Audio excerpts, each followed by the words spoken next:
Sons of the Forest is a bad game. I can talk for hours about all the things that makes it bad, but there is one thing that bothered me more than anything else, and it was the GPS. Similar to its prequel, The Forest, this game is centered around survival and exploration. You are lost in an island and the emphasis is on the word lost. I spent hours and hours in the forest with friends just running around, and it was very exciting when you discovered something new. Then you can understand why the GPS takes this away. By showing all the locations and the layout of the map, it makes everything linear. You end up going from point A to point B to C and so on until you finish. I think this is a perfect example of how a poorly implemented map can ruin an entire game. I found that game designers utilize maps to achieve 4 main objectives. How these 4 objectives are used makes this map great and this one awful. So what are these 4 main objectives and how are they applied in different games?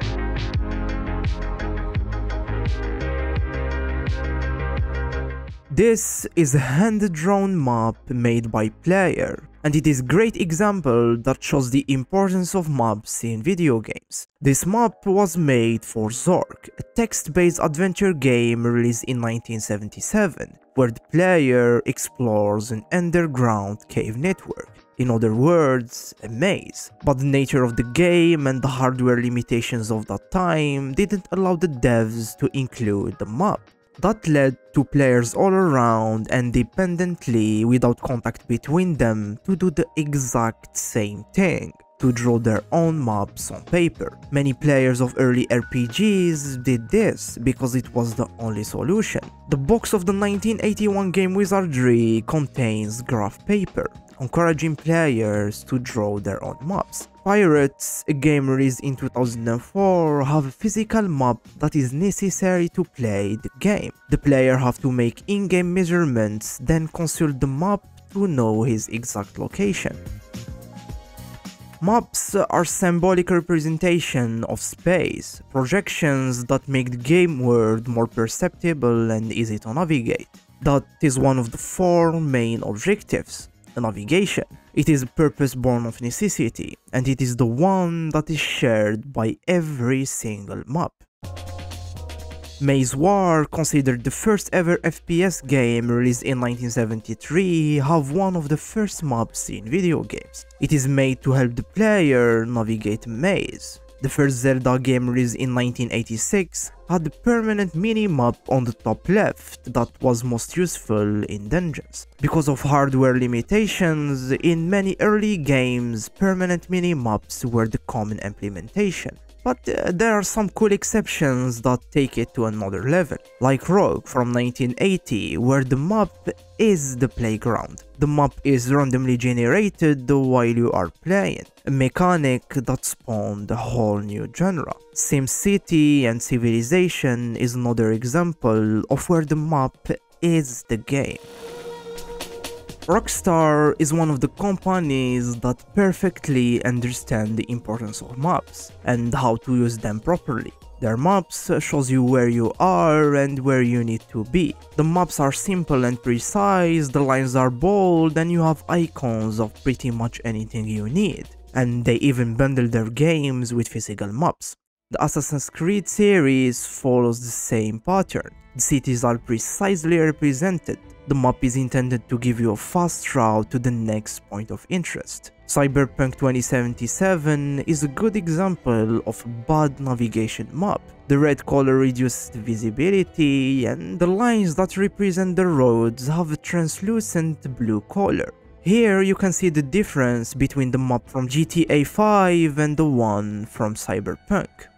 These maps are what they call non-diegetic. That means that the map is only available for you, the player. They are not elements of the story or acknowledged by the character inside the game. That way, the devs can communicate more complex information to the player, and at the same time, it gives the player more time to think about their next move. In Assassin's Creed games, it would have been annoying if your character had to pull the map every time you want to look at it, because the game world itself is not designed to be a puzzle. Non-diegetic maps are perfect if your main objective is navigation.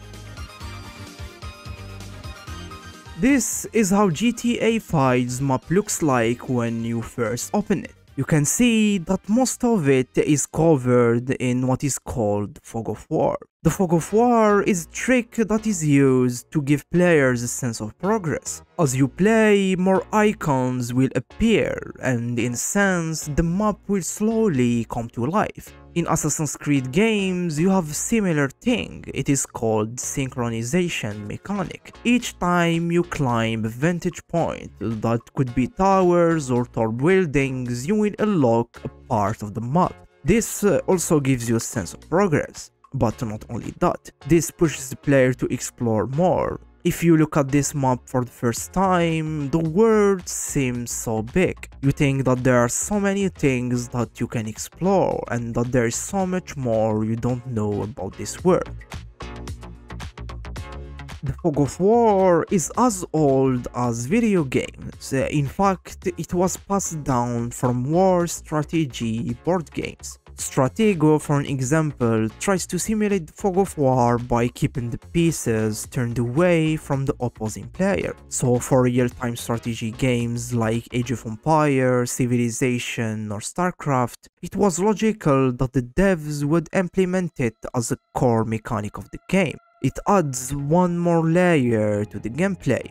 It forces you to think and to keep tabs on your enemy. In Age of Empires, the Fog of War hides pretty much everything. You quickly need to scout around your town center to find resources, then to locate your enemy's base, and try to keep tabs on him throughout the game. Knowing what he's doing and what type of units he's producing can mean victory or defeat.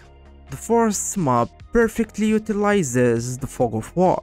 Yes, the map is primarily made to orient the player, but it is made as to let the player explore in the first place. To achieve that, the devs made the map a blank piece of paper when you first pick it up, with only a small red pin that shows your position. The map will unlock as you play, but it won't show you places you didn't explore, the opposite of what Sons of the Forest does with its map. This is Valorant pro player, and you can clearly see when he looks at his map, which is very often.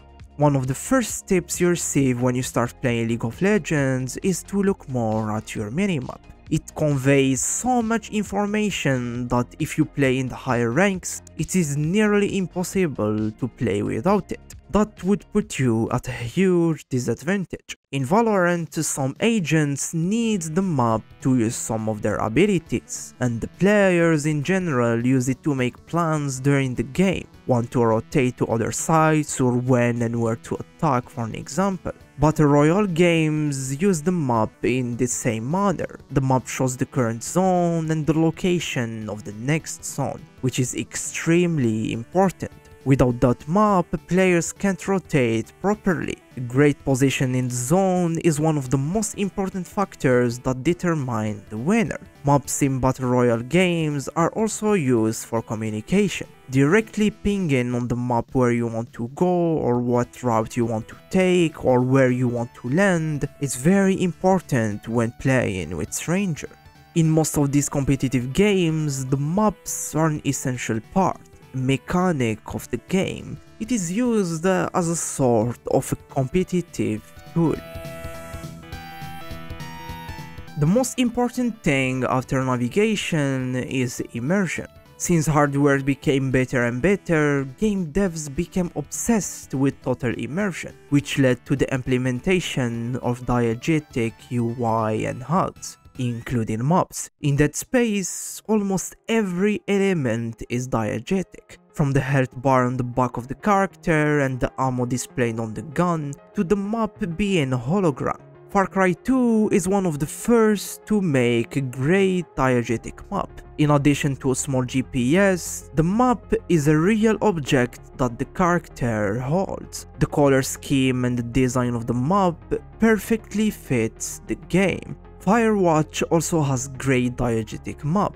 The game is about making you feel the place you are in. If the map was non-diegetic element, it would take little bit of that feeling part. In addition to a diegetic map, The Last of Us 2 also uses another trick. The map doesn't show the world as it is, it shows the world as it used to be. This is logical because it is a post-apocalyptic world. This adds a layer to this immersion. When you arrive at a location, sometimes you find that it is blocked or that area changed so much that it is non-existent. Silent Hill 2 goes a step further. The game makes you look for the maps. Each time you enter a new location, you need to find the actual map in-game.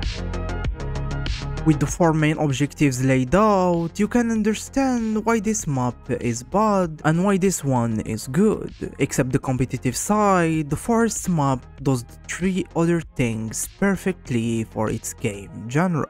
1. The map in itself is a piece of paper. It is pencil drawing and your position is a little real life red pin. It totally fits the game. You are lost and only have primitive tools, at least at the beginning. But not only that, the map isn't available from the start. You need to find it and you need to explore. Find a village, then a cave to finally unlock the map. That's 1 point for immersion. 2. When you first pick it up, it's blank. This pushes you to explore without spoiling anything, and it also gives you a sense of progress. You feel great when you completely unlock the map. That's another point for the sense of progress and exploration. And 3. If you explore an area, you don't need to memorize everything. If you want or need to go back for something, your map is a perfect tool for navigation, and it doesn't make you play in a linear way. And that's exactly what you want from a survival game. That's final and 3rd point. For a survival game like The Forest, this map is perfect, and if you look at this one, you can see why it is flawed, or at least for this game. Thanks for watching. If you liked the video, don't hesitate to leave a like and subscribe, and yeah, I will see you soon.